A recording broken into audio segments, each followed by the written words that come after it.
Most stories begin with a blank page. Mine begins with a shadow. It was mid-October. The summer warmth was gone and the cold of winter had started moving in. The skies were clear and the moon shone brightly over the neighborhood. The air outside was cool and crisp, and from my cup of pumpkin cinnamon tea, steam rose up. The chilly winds brought hints of humidity and decaying leaves. I leaned against the railing of my porch and looked around my yard. I had raked the fallen leaves into piles and collected them into bags that I'd placed next to my garden shed. My gaze lingered for a while as I noticed something tall and dark behind the shed. I thought it might have been a shadow formed by either one of the trees or maybe something else, but the longer I stared, nothing in my garden or between the shadow and the streetlight could have cast that kind of darkness. Now, I've seen enough horror movies to know that I should not go check what it is, so I went inside, closed and locked the door behind me, and sat down on my chair next to my fireplace. The only sound in the house came from the crackling fire, spreading warmth across the room. I read a book about haunting stories and unfading echoes, perfect after seeing a chilling shadow outside. When I was done reading, I stepped into the kitchen and put my cup in the washer. I glanced out the window towards the shed. There was no shadow, so I figured it must have been a trick of the light earlier after all. I brushed my teeth and went to bed. I didn't think about the shadow anymore that night. The next night I stood on my porch again. The moon wasn't full anymore, and there were some clouds in the sky blocking parts of the moonlight. In between the darkness, I could see the shadow again, but it wasn't behind the shed anymore. It stood in the open, next to the shed. It didn't cast a shadow of its own. A chill went down my spine. I didn't move. I didn't breathe. I blinked. It was gone. I didn't go outside the next night, or the one after that. Every night I looked out the window. Every time it seemed closer. Not a lot, but enough for me to notice. I called a close friend of mine. He said that I'd been under a lot of stress lately because of work and other things. He was right. I had told him about it several times over the last few weeks. So I did some breathing exercises to calm down and had a cup of chamomile tea. I brushed my teeth and went to bed. I woke up with a jolt. It was dark outside. I looked at the clock. 3:03. I realized that my sheets were damp, and so was the pillow. I had woken up in a sweat. I didn't understand why at first, but then fragments of a dream came to me. The shadow, darkness, the feeling of dread, running, the feeling of being stuck without a way to escape. I stayed up for the remainder of that night, not feeling like going back to sleep. The next day went by uneventful. I thought maybe I'd gotten whatever it was out of my system.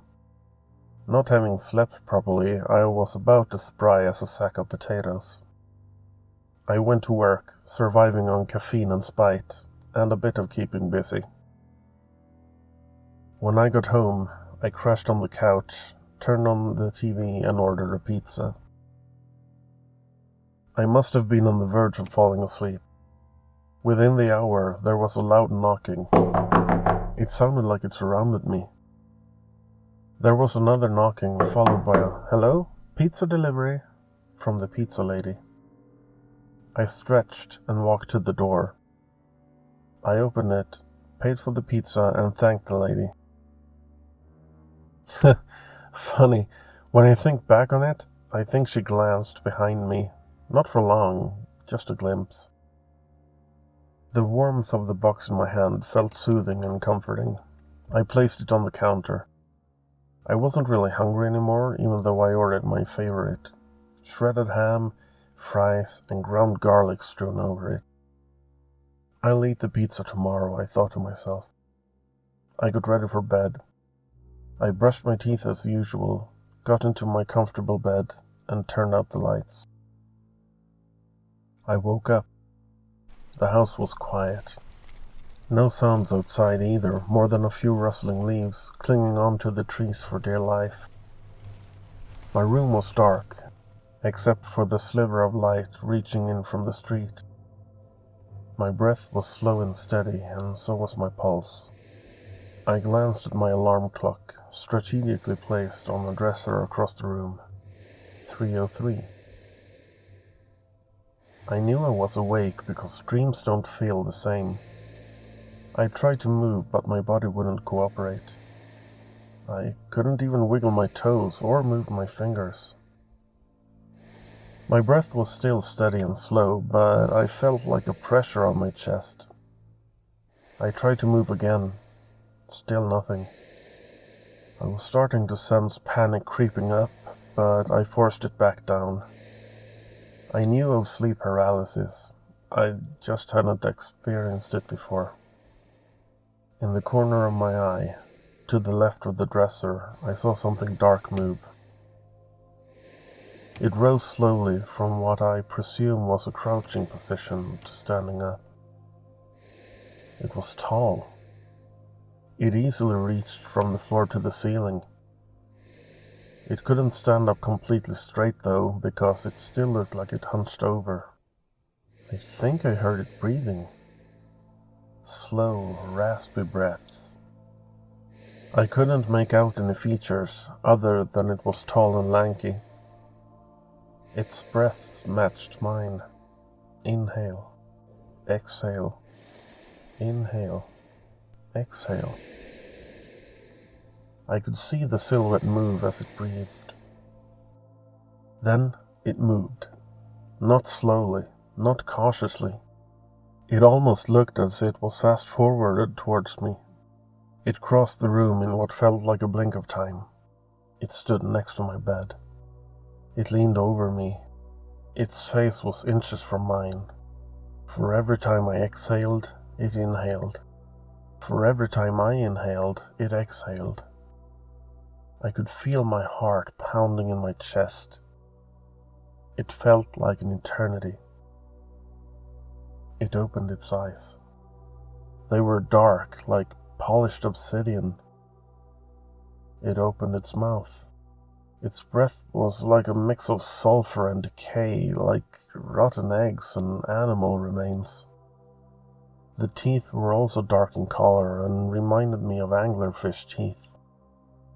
It took a deep breath and I could feel life leaving my body. It got completely quiet. Then, a scream.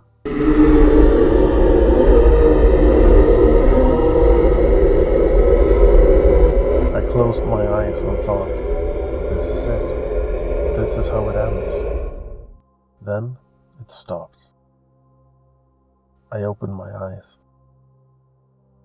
I looked around the room. There was nothing there. I tried to move again, and this time I could. I turned on the lights. No signs of anyone or anything. I looked at the time. 7:13. I rushed to get ready for work. Didn't stop to brush my teeth or comb my hair, just threw some clothes on and off to work I went. I was still tired, still shaken.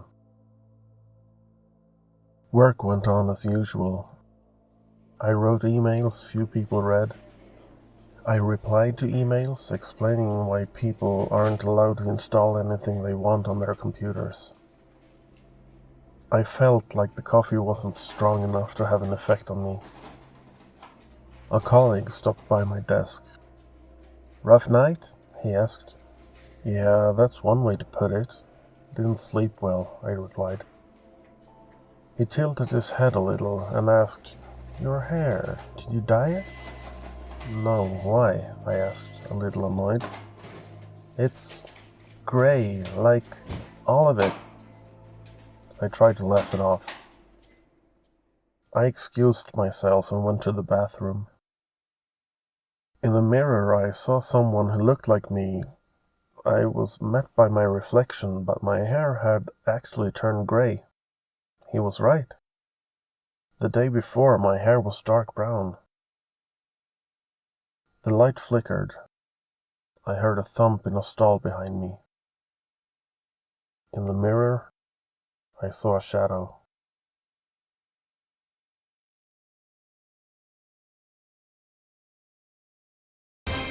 Thank you for listening to this podcast, a part of Thomaseron Tells Tales. Come back again to find more stories narrated by me with occasional assistance from Jasper. Please visit thomaseron.com for more information.